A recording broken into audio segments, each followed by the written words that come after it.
Қазағым менің қазағым, түбірін көне түрік екен. Кешегі ұлы Абайдың қалың ел қайран жұрт екен. Қойдан да жуас аңқылдақ, әлемде жалғыз ұлт екен.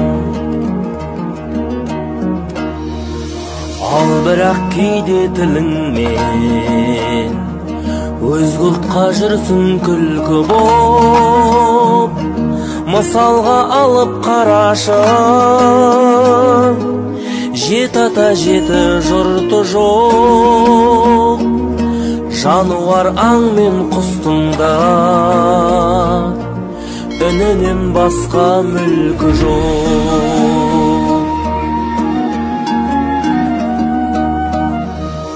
Арсылдап тұрған түлкі жоқ, қорсылдап тұрған кірпі жоқ.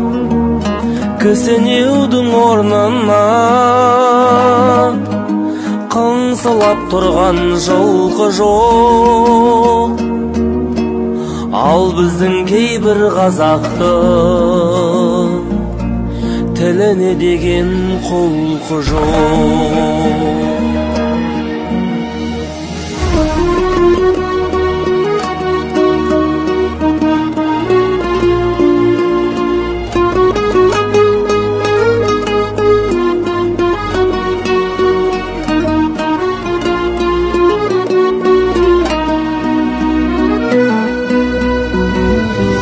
Аңырап тұрған бұлан жоқ, маңырап тұрған құлан жоқ.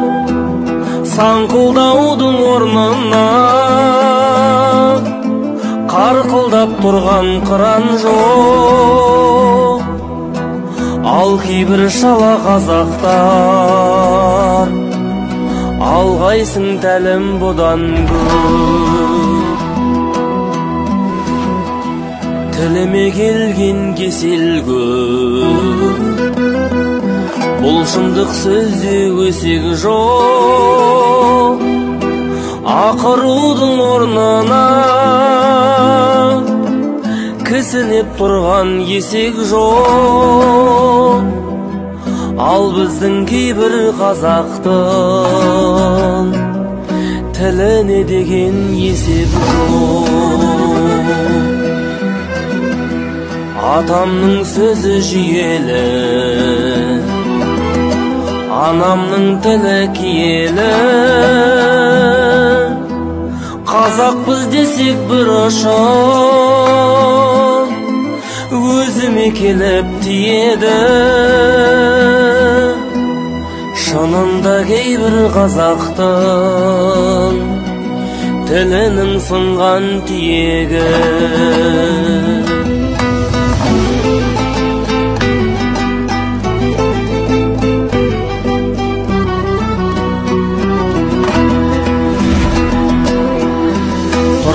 Жоқ көпке кінәртіп, жүрген көп тілді құмартып.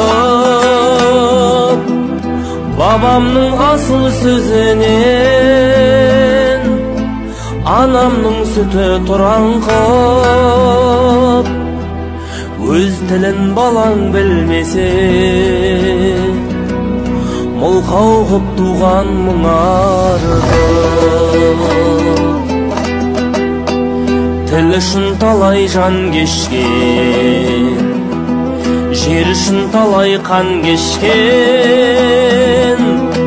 Әруағынан ұят боп тұр ғой, найзалы бабам нар кескен. Ана тіліңді қадірлеп, шығарма халқым мәңгі естен. Ана тіліңді қадірлеп, шығарма халқым мәңгі естен.